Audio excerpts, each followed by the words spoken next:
Empower Her Orange the World is a student led 16-day initiative working to raise awareness about gender based violence amongst Kanpur's youth.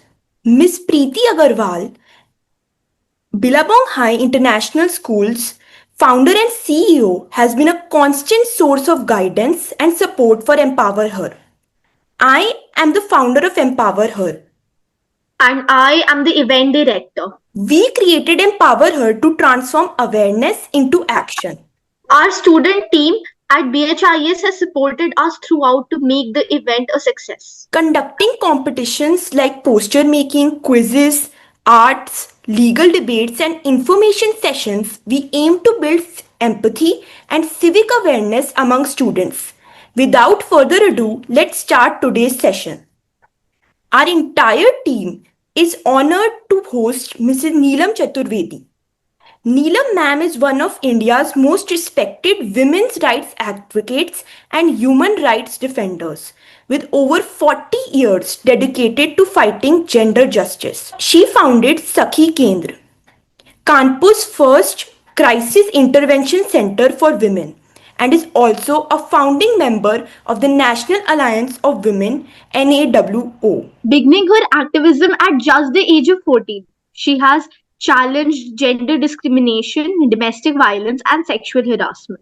Her advocacy helped shape landmark laws like Domestic Violence Act 2005, the Workplace Sexual Harassment Act 2013, and the Criminal Law Act 2013. Under her leadership, Sakhi Kendra has supported more than 48,000 survivors, offering counseling, legal aid, and leadership training and livelihood opportunities. She has also served as a national gender specialist at the National Commission for Women and has represented India at major global spaces. Let us dive into her decades of activism, her work with Sakhi Kendra, and her fight for justice and dignity for women across India with a short interview. नमस्कार। नमस्ते ma'am. सबसे पहला प्रश्न तो यही होगा कि आपको वुमेन्स राइट्स के लिए काम करने की प्रेरणा कहाँ से मिली? आपकी जर्नी शुरू कैसे हुई? अन्या, थैंक यू। और बिलेबोंग स्कूल को भी बहुत बहुत थैंक्स। आप जैसे बच्चे तैयार कर रहे हैं वो लोग, बहुत अच्छा लग रहा है। इतनी कम एज में आप खास तौर पर जो जेंडर बेस्ड वायलेंस है उसको आप चिन्हित करने की कोशिश कर रहे हो और उसको दूर करने की तरफ जो जा रहे हो, इट्स रियली बहुत अच्छा लग रहा है। तो बेटे, आपने हमसे पूछा कि हमारी जर्नी कब से शुरू हुई। देखो, हम जैसे आप लोगों को लग रहा है कि चारों तरफ हिंसा है, तो ऐसे ही जब हम छोटे थे 14 के, तब हमको भी लग रहा था कि भाई चारों तरफ इतनी ज्यादा महिलाओं के साथ हिंसा हो रही है, कोई कुछ बोलने वाला नहीं है। तो हमने बहुत पढ़ना शुरू किया कि इनके कि क्या है, हिस्ट्री क्या है, कब से ये हिंसा हो रही है, महिलाएं कब सबॉर्डिनेट बन गई, कब साथ चल रही थी, मेल फीमेल दोनों साथ थे। तो धीरे धीरे करके हमने समझ में आने लगा, बहुत सारा पढ़ने के बाद और लोगों के साथ बातचीत करने के बाद। उसके बाद फिर हमने 16 के थे तो कानपुर में एक बहुत बड़ी घटना हुई थी। यहाँ एक कॉटन मिल है जिसमें स्वदेशी कॉटन मिल, उसमें बहुत बड़ी घटना हो गई थी। 6 महीने से तनख्वाह नहीं मिलने की वजह से बहुत मजदूरों के ऊपर लाठीचार्ज, गोली, सब कुछ बहुत हुआ था। बस हम वहीं से शुरुआत हमारी हो गई थी। बहुत लंबी कहानी है, कभी बैठेंगे तब बताएंगे। और फिर 18 साल के जब हम थे तो पहली बार 33 महिलाओं के साथ 13 दिन के लिए गिरफ्तार कर लिए गए थे एक आंदोलन में। और फिर दौर शुरू हो गया था हमारा गिरफ्तारियों का, लड़ाई का। और तब बस सिर्फ एक ही जुनून था, ऐसा लगता था कि जो क्रांति है वो दस्तक दे रही है। ऐसा लगता था बस थोड़े दिन में क्रांति आ जाएगी। और हमको लगता था उस एज में कि बस जिस तरह हम जुटे हैं और धीरे धीरे हिंदुस्तान में तमाम सारे आंदोलनों में हम हिस्सा लेने लगे, तमाम बड़ी बड़ी कॉन्फ्रेंसेस में हिस्सा लेने लगे। कानपुर में शुरू में तो ऐसा लगता था जैसे कफन लेके आप किसी को ढूंढ रहे हैं कि कहीं मुर्दा मिले तो हम डालें, ये स्थिति थी चारों तरफ। आज हमने इधर एक डावरी डेथ को हम लड़ रहे हैं, पता चला दूसरी तरफ हो गया, तीसरी तरफ हो गया। रेप केसेस इतने ज्यादा, रेप करने के बाद जान से मारने का, क्योंकि जो लोग भी पहचान के लोग रेप करते हैं वो मार देते हैं। तो सब लड़ हम लोगों की समझ में ही नहीं आ रहा था कि हर तीसरे चौथे बड़े बड़े लड़ाइयां लड़ रहे थे। तो बस बच्चे यहीं से शुरुआत हो गई थी हमारी। वाह मैम, आप सखी केंद्र शुरू करने का आइडिया आपको किसने दिया था? कि हम लोग लगातार लड़ रहे थे, कानपुर में, आगरा में, इटावा में, एमपी में, राजस्थान में, बहुत सारी जगह। तो हमको लगा जब हिंसा हो जाती है तब हम लोग आंदोलन करते हैं, उसे न्याय दिलाने की कोशिश करते हैं। लेकिन क्या इस हिंसा को रोका जा सकता है? क्या हम एक ऐसा माहौल क्रिएट कर सकते हैं जहां इसको मिनिमाइज किया जा सके? और ये सब सोचते हुए हमने हिंदुस्तान के लगभग 12 स्टेट के तमाम सारे विमेन ऑर्गेनाइजेशन को, हम 5-6 लोग जो संगठन में थे, हम लोगों ने विजिट किया। वहां 3-4 दिन रह के हमने देखा कि किस तरह से वो लोग काम कर रहे हैं। और फिर हम लोगों ने लौटने के बाद एक बड़ा सम्मेलन कृषि विश्वविद्यालय में किया, जिसमें हिंदुस्तान भर के बहुत सारे महिला संगठन आए थे। फिर वहां हमने तय किया कि महिला मंच, एक्चुअली हमने 1977 में बहुत सारे छोटे छोटे ऑर्गेनाइजेशन बनाए बस्तियों में, और कॉन्ट्रैक्ट लेबर सिस्टम के अंतर्गत जो महिलाओं पे हिंसा हो रही थी उनको लेके हम लोगों ने बहुत सारे संगठन बनाए, कामगार महिला समिति वगैरह। फिर देखा कि नहीं, उनके ऊपर औरत होने के नाते जो हिंसा हो रही है, तो 1980 में दहेज एवं बलात्कार विरोधी मंच बनाया, जो यूपी में बहुत काम करने लगा। फिर हम लोगों ने क्राइस्ट चर्च कॉलेज के हॉल में एक बहुत बड़ा सम्मेलन किया था और महिला मंच उत्तर प्रदेश बनाया। महिला मंच बनाने के बाद बहुत सारे आंदोलन करने के साथ साथ हम लोगों ने जब ये महसूस किया कि सखी केंद्र बहुत जरूरी है, ऑल्टरनेट के लिए, एक महिला सड़क पे खड़ी है, घर से निकाल दी गई है या उसने घर छोड़ दिया है, तो उसको समझ में नहीं आ रहा है किसके किसके कंधे पे सर रख के वो रोए, अपना दर्द किसको बताए, या वो कहाँ जाए। सड़क पे खड़ी है बेचारी, उसके पास कोई ऑल्टरनेट नहीं होता उस समय, अंदर से पूरी टूट चुकी होती है। तो ऐसे में हमें लगा कि नहीं, एक ऐसी जगह उसके लिए होनी चाहिए जो उसकी अपनी जगह हो। और इसलिए हमने सखी केंद्र बनाया, सखी केंद्र की स्थापना की। सखी केंद्र को कई लोगों ने मिलके उसकी स्थापना की और उसमें शेल्टर होम शुरू किया, जिसमें कोई भी महिला शेल्टर ले सकती हो। वर्कशॉप शुरू किया जिसमें काम करके वो सखी केंद्र के लाइवलीहुड के लिए, तो बहुत सारे लंच पैकेट वगैरह बनते थे, बहुत सारा सामान जो मिलों में, फैक्ट्रियों में जाता था, और उससे जो पैसा आता था उससे सखी केंद्र में महिलाओं को शेल्टर दिया जाता था और उनके लिए हम लोग लीगल लड़ाई लड़ते थे। फिर हमें लगा वो जो महिलाएं आ रही हैं उनके बच्चे भी हैं, तो उनके लिए लाइब्रेरी, वो सॉरी, एक शिशु पालन गृह था। हम लोगों ने बहुत सारी किताबें खरीदी, इकट्ठी की, तो लाइब्रेरी थी। और एक प्रशिक्षण एवं जागरूकता केंद्र बनाया हमने। तो इस तरह से सखी केंद्र को हम लोगों ने शुरू कर दिया था। तो ये हमारा रहा सखी केंद्र का शुरू करने का कारण, महिलाओं को जहां हिम्मत मिल सके, एम्पावर्ड हो सके, वो उनकी अपनी जगह हो, वो ना ससुराल हो, ना मायका हो, ना कोई उनपे हंसने वाला हो, और वहां ऐसे दोस्त हों, ऐसी सहेलियां हों जो उनपे हंसे नहीं, जो उनकी बात कहीं नहीं कहें, जो उनके दर्द को उनका अपना समझ के सुने और उसको पूरी शिद्दत से दूर करने की कोशिश करें। वाह मैम, सखी केंद्र का ये कॉन्सेप्ट कि लड़कियों को खुद के पैरों पर खड़ा कराना ही सबसे बड़ा सलूशन होगा, बहुत ही अच्छा है। लेकिन जब महिलाएं और लड़कियां जो पीड़ित हैं, वो जब सबसे पहले सखी केंद्र आती हैं, उनकी सबसे ज्यादा कौन सी चुनौतियों का सामना करना पड़ता है? उस समय वो बिल्कुल बदहवास होती हैं। बहुत सारे लोग पीएचडी होते हैं, बहुत पढ़े लिखे होते हैं, लेकिन पता ही ऐसा लगता है उनसे कहो एप्लीकेशन लिखो तो वो कहती है मैं लिख नहीं पा रही हूँ, कोई और लिख देगा क्या। कई लड़कियां ऐसी होती हैं जो टॉपर होती हैं, लेकिन जब वो वहां आती हैं जिन हालातों में, तो बहुत बुरे हाल होते हैं उनके। तो सबसे पहले तो उनको बहुत सद्भावना की जरूरत होती है, उनको प्यार मोहब्बत की जरूरत होती है। उसके बाद उनसे कहा जाता है कि आप अपनी कहानी जो कुछ भी आप चाहें तो लिख दें, और नहीं चाहें तो सिर्फ बता दें। फिर हम लोग देखते हैं कि उनको किस तरह की जरूरत है। उन्हें पुलिस के पास ले जाने की तुरंत जरूरत है।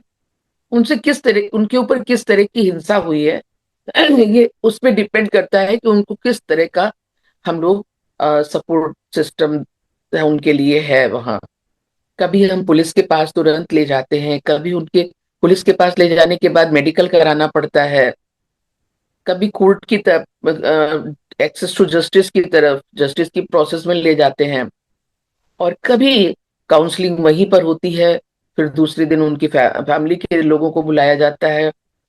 तो फिर कुछ कहा नहीं जा सकता है। कई महिलाएं ऐसी आई, कई लड़कियां ऐसी आई जिनके फादर ही उनके साथ रेप करते थे। कई लड़कियां ऐसी आई उनकी फैमिली मेंबर उनके साथ रेप करते थे।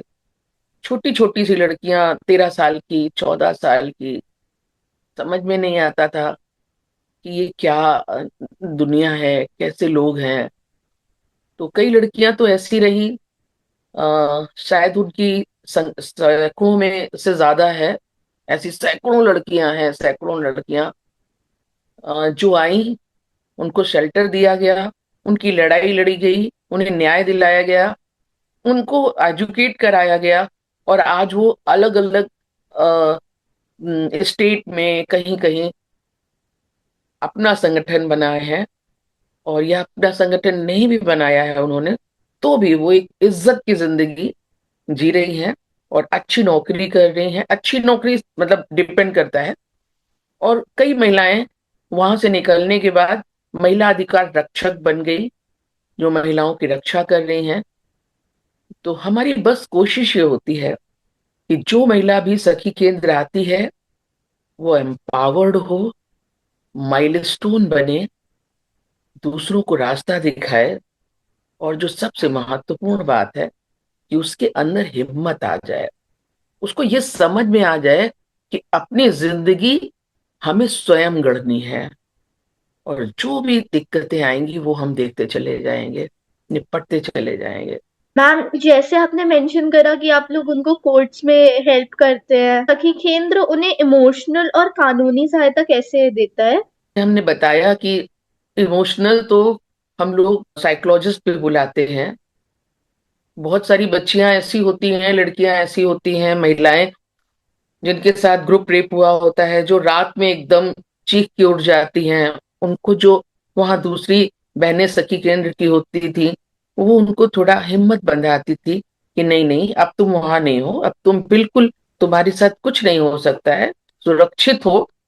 उन पे हाथ रखती थी, उन्हें प्यार से थोड़ा सहलाती थी। और बहुत सारे लोगों को न्याय मिल गया, बहुत सारे लोगों की न्याय की प्रोसेस में है, लेकिन वो इतनी सशक्त हो चुकी हैं कि उनको लगता है हमें न्याय मिल गया। बहुत सारी डोमेस्टिक वायलेंस के जो केसेस हैं, डोमेस्टिक वायलेंस के केसेस समाज में ऐसा लगता है जैसे उतने बड़े केसेस शायद नहीं है, हत्या जैसे नहीं है। लेकिन कभी कभी लगता है कि हत्या, आप एक बार किसी की का मर्डर कर देते हैं, लेकिन जब लंबे समय तक किसी को आप इस तरह से यातनाएं देते हैं, इस तरह की यंत्रणाएं देते हैं, व्यक्ति लंबे समय तक तिल तिल करके मरता रहता है, वो शायद उससे भी बड़ी हिंसा होती है। हमारे सामने ऐसी ऐसी बच्चियों की जो टॉपर लड़कियां रही, इतनी पढ़ी लिखी सब अच्छी, और उनके पति ने कभी बेटी होने की वजह से उनको टॉर्चर किया, कभी कम दहेज मिलने की वजह से कभी किया, कभी आप जो भी कमा रहे हैं, पैसा अर्न कर रही हैं, वो घर में बिल्कुल नहीं देंगी, सब कुछ मुझे मेरे हाथ में देंगी लाके, कभी इन्फियरिटी कॉम्प्लेक्स की वजह से इस तरह से टॉर्चर किया है कि बहुत सारी लड़कियों की तो हालात ही ऐसे हो गए कि वो उनको फांसी लगा दी गई सब। तो उनकी ये स्थिति हो गई कि वो 4 साल 5 साल की बच्ची जैसी हो गई, बिहेव करने लगी, और वही उनकी लाइफ रुक गई। तो हमारे यहाँ हर तरह से उनको सपोर्ट करते हैं। अगर कोई ऐसी एसिड वाली लड़कियां हैं, उनको हम लोग न्याय भी दिलाते हैं। उनके पास, उनके लिए हर बार, अभी तक कई लड़कियों को आज 10 10 12 12 15 15 साल हो गए, लेकिन फिर भी हम लोग कोशिश करते हैं कि उनको हम कॉटन के कपड़े उनके लिए अरेंज करते रहे हैं, क्योंकि आज भी जब गर्मी आती है तो उनके शरीर में अजीब सी जलन होने लगती है, एसिड बहुत अंदर तक इफेक्ट करता है। तो हमारा जो रिश्ता होता है ना, वो सिर्फ न्याय तक का नहीं होता है, उन्हें न्याय दिलाने तक एक लंबा रिश्ता होता है। उस रिश्ते को पता नहीं क्या नाम दे सकते हैं, शायद सखी नाम ही दे सकते हैं, सहेली नाम ही दे सकते हैं, क्योंकि हमारा दर्द का और सुख का हर तरह का रिश्ता होता है, हिम्मत का। मैम, जैसे आपने बताया कि हमको पूरी जिंदगी किसी पीड़ित महिला का साथ देना ही चाहिए जिससे वो पूरी तरह से ठीक हो सकें, पर आपके जीवन में कोई ऐसा एक पल था जिसने आपको यह महसूस कराया कि इन महिलाओं को सहायता देना कितना जरूरी है? हमारे सामने असल में कई महिलाएं ऐसी आई। एक महिला थी जिसकी शादी के बाद उसका पति बहुत शराब पीता था, जुआ खेलता था, जितना दहेज मिला था वो सब बेच डाला, ज्वेलरी बेच डाली। तो उसके सास ससुर ने उनको घर से निकाल दिया, कहा तुम अलग रहो जाके, जिससे अगर तुम अलग रहोगे तो कम से कम शायद तुम जिम्मेदार बन सको। वहां जाने के बाद उस व्यक्ति ने, जब तक उस महिला के शरीर में कुछ ज्वेलरी थी, उसको बेची, और उसके बाद उसने क्या किया कि वो एक ना एक व्यक्ति को लाने लगा और दरवाजा बंद करके बाहर से ताला लगा के चला जाता था, और उसके साथ जबरदस्ती लोग रेप करते थे। और ये धीरे धीरे करके उस महिला को पता चला कि अब तो ये हमसे इसी तरह से यही मेरी जिंदगी हो गई है। वो अपने ससुराल गई, वहां उसको किसी ने नहीं रखा, मायके गई, वहां किसी ने नहीं रखा, कहा अब तुम इस लायक नहीं रह गई हो, और उसने तमाम जगह भागी, पुलिस के पास गई, तमाम जगह भागी, भागती रही, और उसका पति उसको कहता रहा कि ये मेरी पत्नी है और ये एबनॉर्मल है, ये इसलिए इस तरह की बातें करती है, ऐसा कुछ नहीं है। फिर पकड़ के लाता था। उसका शरीर का बहुत सारे अंग इतने जले हुए थे, हमको देख के इतना रोना आया।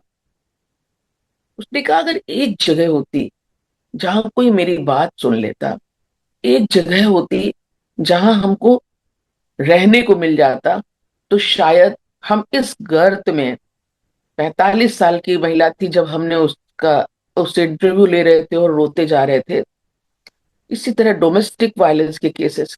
मैंने कहा हम जिंदा थोड़ी हैं बेटे, तुम हमें देख रही हो, क्योंकि ये बहुत पहले की बातें बता रहे हैं, तो हम भी बहुत कम उम्र के थे। तो कहने लगी बेटे जो तुम देख रही हो ना, हम जिंदा है तुम्हें दिख रहे हैं, हम जिंदा इंसान नहीं, हम वस्तु बन चुके हैं। पति कहता है ये करो तो ये करते हैं, कहता है खड़े हो तो खड़े होते हैं, बैठो तो बैठते हैं, रात में जग के खाना बनाओ तो खाना बनाते हैं, इतने लोग आ गए हैं तो ये करो उतना करते हैं, जो कुछ कहते हैं। तो हमने तो जिंदगी जीना ही छोड़ दिया है, सपने देखने छोड़ दिए हैं। काश हमको कोई एक ऐसी जगह मिलती। हमारे यहाँ जो परंपरा थी कि अगर मेरे घर से डोली जा रही है तो अर्थी ही आए, लड़के मत आना।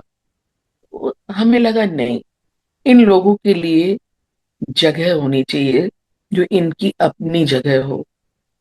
जिसमें कोई दावा नहीं कर सके। वो मकान हमने लिया जरूर, बहुत अलग कहानी है किस किस तरह हमने जोड़ जोड़ के उसको बनाया, लेकिन वो हमारे लिए, वो हमारा नहीं है अब। वो हर उस महिला का है जो परेशान है, जो वहां आती है, और उसको कभी भी ये एहसास नहीं दिलाया जाता। ऐसी ऐसी महिलाएं, हम बता नहीं सकते उनकी जो हालात थे, बयान नहीं कर सकते, क्योंकि एक नहीं, हजारों महिलाएं हैं जिनकी कहानी मेरे दिमाग में गुजरती रहती है, और जिनसे मेरा दिल का रिश्ता है। तो बस उसी समय हमें लगा कि नहीं, लड़ना अलग है, उन्हें सजा दिलाना अपराधियों को अलग बात है, लेकिन हमें इन महिलाओं को एक ऑल्टरनेट देना जरूरी है, जो ऐसे चौराहे पे खड़ी हैं, जिनकी दूर दूर तक उन्हें कोई सड़क नहीं दिख रही है, सारे रास्ते बंद दिख रहे हैं, चारों तरफ अंधेरा दिख रहा है। तो हमें लगा कि नहीं, हमें शुरू ही करना पड़ेगा। तब हमने सखी केंद्र शुरू किया था। स्कूल्स आजकल सिर्फ एजुकेशन नहीं बल्कि वैल्यू बिल्डिंग का भी इम्पोर्टेंट स्पेस बन गया है। तो आपके हिसाब से स्टूडेंट्स के लिए डोमेस्टिक वायलेंस और जेंडर बेस्ड वायलेंस जैसे इश्यूज को समझना क्यों महत्वपूर्ण है? हमको बहुत अच्छा लगता है एक उदाहरण, अर्ध नारीश्वर की कल्पना जिन लोगों ने भी की होगी, तो वो आधा शरीर मेल आधा शरीर फीमेल,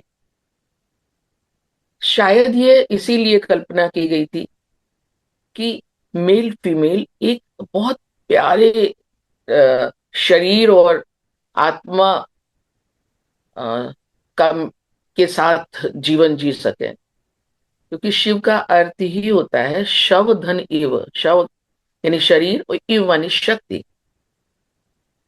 लेकिन धीरे धीरे ये कभी उन लोगों ने ये कल्पना भी नहीं की होगी कि आधा शरीर आधा को मारने लगेगा, आधा आधे को जलाने लग जाएगा, आधा आधे को छोटा समझने लग जाएगा। तो आज बहुत जरूरी है कि स्कूलों में इस तरह के सिलेबस हो कि जेंडरगत वायलेंस को चिन्हित कर सकें बच्चे, कहाँ कहाँ हो रहा है, और उसे दूर करने की कोशिश करें। असल में लगता है कि जो मालिक बन गया वो बहुत खास है, औरतें सबॉर्डिनेट होके जी रही हैं अगर, लेकिन ऐसा नहीं है। औरतें जिनके ऊपर तकलीफ होती है, वो शरीर में चोट खाती हैं, मन में चोट खाती हैं, लेकिन जो पुरुष उनको टॉर्चर करते हैं, एक्चुअली वो मालिक नहीं है, वो अर्ध मानव हो जाते हैं। मर्दानगी की परिभाषा ही नहीं मालूम लोगों को कि मर्दानगी की परिभाषा है क्या।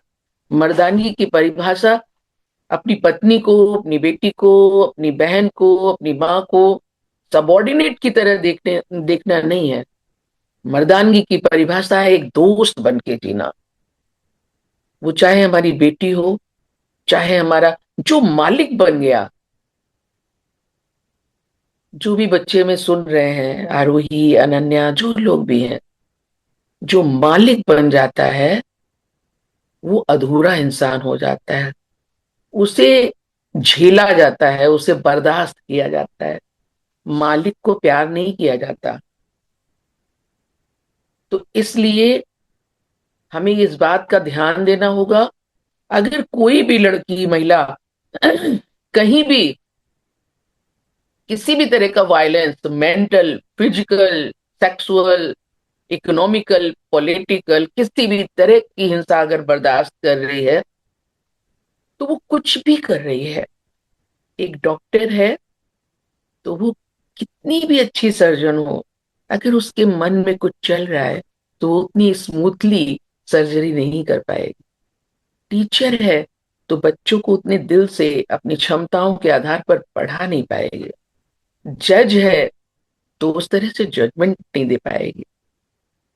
अगर कोई बहुत अच्छी एंटरप्रेन्योर है, कुछ भी है, तो वो अपनी क्षमताओं के आधार पर अच्छा आउटपुट नहीं दे पाएगी।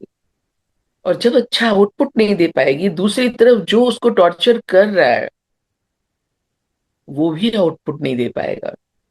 कभी भी किसी को देखा नहीं होगा कि कोई हमारे यहाँ जब कोई अपनी पत्नी को मारता है, हाथ पैर तोड़ देता है और आता है, जब उसे बुलाया जाता है तो उससे पूछो कि तुमने इन्हें मारा, तो वो भी उतना ही दुखी होता है। हाँ मारा तो है, लेकिन फिर बताता है। यानी जो अत्याचार कर रहा है वो भी कोई खुश नहीं है। जो औरत को वर्क प्लेस पे भी उपभोग की सामग्री समझ रहा है, वो भी, उसका भी जो मेंटल स्टेटस है वो ऐसा नहीं होता कि वो भी, उसका भी आउटपुट अच्छा हो सके। यानी कि जो लोग भी काम कर रहे हैं किसी भी जगह उन दोनों का आउटपुट ठीक नहीं है। यानी कि इस देश की इकोनॉमी को अगर ठीक करना है तो हमें जेंडर इक्वालिटी लानी होगी, हमें जेंडर ट्रांसफॉर्मेशन के लिए काम करना होगा। क्योंकि जेंडर इक्वालिटी सिर्फ महिलाओं का विषय नहीं है, जेंडर इक्वालिटी सिर्फ पुरुषों का भी विषय नहीं है। वो हमारे देश को बेहतर, लगातार तमाम सारे सर्वे कह रहे हैं कि अगर हिंदुस्तान या पूरे एशिया पैसिफिक में जेंडर इक्वालिटी हो जाए तो हमारी जीडीपी में दहाई और दहाई का भी अंतर आ जाएगा। तो इसलिए अगर हम पढ़ रहे हैं, अगर हम आप पढ़ रहे हैं, अगर आप इस देश के अच्छे नागरिक बनना चाहते हैं, अगर आप खुद एक अच्छा जीवन जीना चाहते हैं, तो आपको जेंडर इक्वालिटी लाना ही होगा। बगैर जेंडर इक्वालिटी लाए हमारे देश में असल में एक अच्छा माहौल नहीं हो सकता है। हमें एक बहुत सुंदर, भेदभाव रहित, हिंसा मुक्त और समानता पर आधारित समाज बनाने के लिए काम करना ही पड़ेगा। आज नहीं, नहीं करेंगे तो अंदर अंदर सोचते रहेंगे, अंदर सवाल जवाब होते रहेंगे। और अगर हम कुछ थोड़ा थोड़ा सा भी करें, अगर सारे लोग मिलके थोड़ा थोड़ा सा भी करेंगे ना, तो बहुत सारा कुछ हो सकता है। इस देश की शक्ल बदली जा सकती है। तो इसी विषय पर कि पुरुषों की भी रिस्पॉन्सिबिलिटी होती है जेंडर इक्वालिटी लाने पर, क्या आप हमें बता सकती हैं कि एक बराबर समाज बनाने के लिए जो युवा पुरुष हैं वो क्या कर सकते हैं? सबसे पहले तो हमें अपने बच्चों को घर पे ही बराबरी से पालना होगा। सिर्फ बेटियों को ही काम नहीं बताने चाहिए घर के। जिंदगी भर खाना खाना होता है तो खाना बनाना आना चाहिए, साफ कपड़े पहनने हैं तो धोने आने चाहिए। तो दोनों को अच्छे से काम करने की आदत होनी चाहिए। दोनों को बताना चाहिए कि आप दोनों बराबर हैं। और जितने भी मेल हैं उनकी समझ में आना चाहिए कि यह जो अ, बलात्कार है, जो लड़कियों को सबॉर्डिनेट या एक वस्तु के रूप में, एक उपभोग की सामग्री के रूप में देखना है, ये हमारी बीमारी है और इस बीमारी को हमें दूर करना होगा। लड़कियां हमारी ही जैसी हैं, हम और वो मिलकर ही इस समाज का हिस्सा है, परिवार का हिस्सा है। अगर हम परिवार में हैं तो जेंडर ट्रांसफॉर्मेशन लाना होगा। जो अलग अलग मिथ हैं, जो अलग अलग कार्य सौंप दिए गए हैं, लड़कियों के ये कार्य हैं, लड़कों के ये कार्य हैं, हमें ये देखना होगा कि नहीं, लड़कियों को भी अगर वो पढ़ी लिखी हैं तो कर सकती हैं, तो उन्हें बाहर जाके अर्न करना चाहिए, हर वो काम करना चाहिए, चैलेंज लेना चाहिए कि नहीं हम सब कुछ कर सकते हैं। और लड़कों को भी ये मान के चलना चाहिए कि सारे काम हमको भी करने चाहिए। ये सोच गलत है कि खाने में मदद नहीं करनी चाहिए, घर के काम में मदद नहीं करनी चाहिए। ये लड़कियों, हमारी जो वाइफ है तो उसको थोड़ा दाब के रखना चाहिए। अरे दोस्त बनो।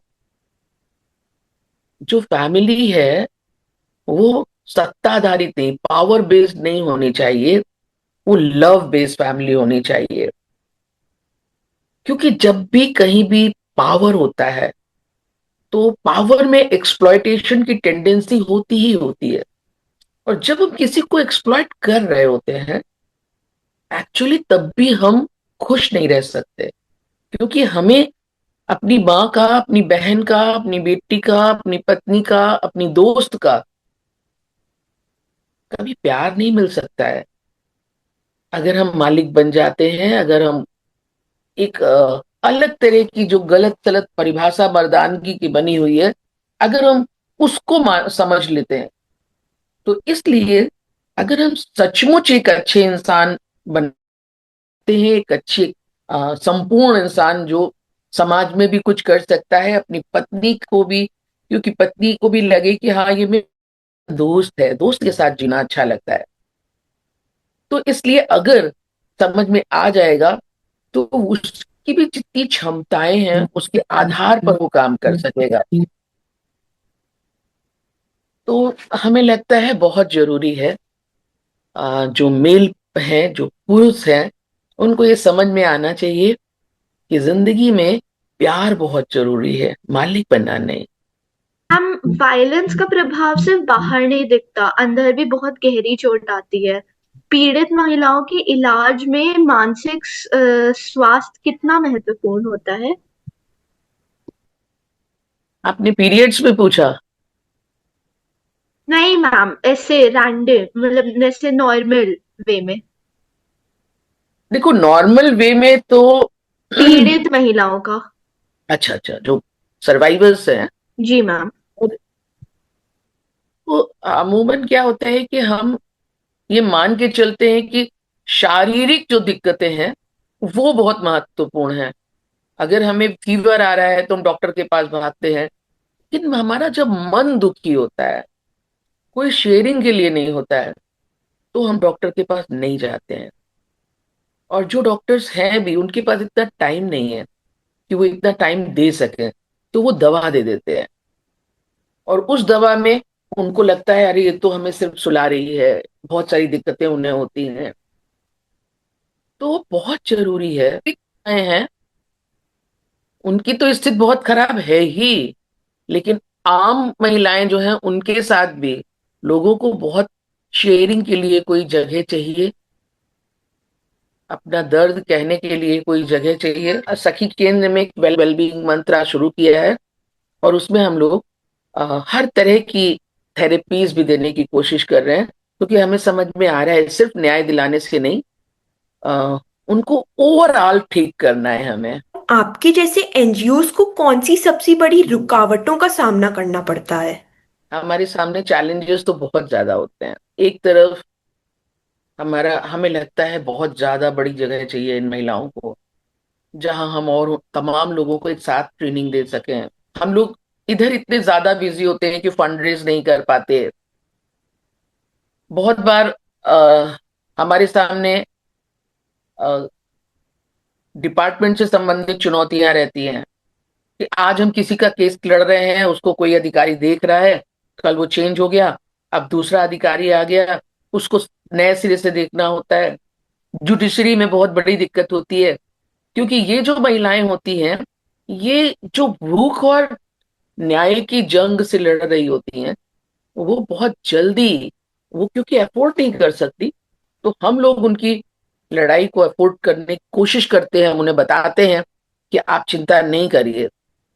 लेकिन फिर भी कई बार हमारा केस हाई कोर्ट चला जाता है, जो अगला पर्सन है वो सुप्रीम कोर्ट चला जाता है। कुछ जिलों में तो ऐसे लोग हैं जहां हमें काफी वकील फ्री ऑफ कॉस्ट मदद करते मैम, भारत का कानून महिलाओं को डोमेस्टिक वायलेंस और हिरासमेंट से कैसे सुरक्षित बनाता है? हैं। बेटे, कानून तो बहुत अच्छे हैं, पॉलिसीज अच्छी हैं, सब कुछ बहुत अच्छा है, लेकिन उसका इम्प्लीमेंटेशन नहीं होता है ठीक से। इफेक्टिव इम्प्लीमेंटेशन की बात क्या कहें, कई बार ऐसा होता है कि लोग दर दर भटकते रहते हैं, लेकिन उसकी उन चुनौतियों के बावजूद हम लोग बहुत सारे केसेस ऐसे हैं अ, जिनकी संख्या हजारों में है, हमने उनको न्याय दिलाया है। अभी अभी एक बच्ची के साथ रेप हुआ था, जिसको 4 साल के अंदर हम लोगों ने सजा दिलवा दी। तो ऐसे भी हैं केसेस, चुनौतियां हम लोग एक्सेप्ट करके और बहुत कुछ करते हैं, लेकिन बहुत तकलीफ होती है। पहले एफआईआर लिखाना ही एक बहुत बड़ी जंग होती है। बहुत बड़ी लड़ाई होती है। आप पहले तो घर से निकलना, अगर किसी के साथ कुछ हिंसा हो रही है कहीं भी, तो घर के लोग, अपने लोग उसको पैर पकड़ के घसीटते हैं कि नहीं लड़ो, क्योंकि उनको लगता है कि लड़ाई लड़ने से तुम जीत जाओगी इसकी गारंटी नहीं है, लेकिन जग जाहिर होने से आपकी बेइज्जती हो सकती है, ये लोग समझाते हैं। और ऐसे जो लोग समझाते हैं, उससे अपराधियों को और बल मिलता है। तो घर की डेहरी पार करना एक लड़ाई है, एफआईआर लिखवाना दूसरी लड़ाई है, और फिर पूरी प्रक्रिया कोर्ट तक ले जाना, फिर कोर्ट में न्याय मिलना, ये सब बहुत लंबी प्रक्रिया है। अब हमारा आखिरी प्रश्न यह होगा कि आपके काम ने आपको सबसे कीमती लाइफ वैल्यूज क्या दी हैं? हमारा डर खत्म हो गया है। हमको कोई भी, पहले हम जब लड़ते थे तो बहुत बार हमको जान से मारने की धमकियां मिली, जब इतनी ज्यादा मिली, इतने बार रिवॉल्वर लगाए गए, इतना कुछ हुआ कि मेरी छोटी सी उम्र में ही डर खत्म हो गया था। और दूसरों से प्यार करना सिखाया है। मुझे हर जगह मैं दिखता है। लोग कहते हैं मैं नहीं ठीक है, मैं अहम होता है। हमें लगता है नहीं, मैं का ही विस्तार बहुत जरूरी होता है। जब हम एक बच्ची के साथ रेप होता है और उसमें हम मैं को देखते हैं, तब हम अपनी लड़ाई लड़ रहे होते हैं, उसकी लड़ाई नहीं। जब हम सड़क पे किसी को भूख से बुरा हाल देखते हैं, तो मुझे लगता है कि वो मैं हूँ। तभी वो दर्द होता है और मैं मदद करने के लिए परेशान होती हूँ। मैं हर जगह मैं को देख पाती हूँ, अपने आप को देख पाती हूँ। और शायद वही मैंने आज तक 14 साल की उम्र से समाज में काम कर रहे हैं, और अंतिम सांस तक हम एक सुंदर समाज के लिए काम करते रहेंगे। और तुम्हारे जैसे यंग बच्चों को देखते हैं तो बहुत खुशी होती है, लगता है ये भी मैं ही हूँ। थैंक आप यू। सबको भी थैंक यू बहुत बहुत ma'am. Thank. Thank you ma'am. बहुत ही अच्छा और इंफॉर्मेटिव सेशन था, और आपकी एम्पैथी ने हमको सबको प्रेरणा दी कि हम भी कुछ कर सकें उन महिलाओं के लिए और पूरे समाज के लिए। Okay, bye bye. जी ma'am, bye thank ma'am. You so much ma'am, bye ma'am.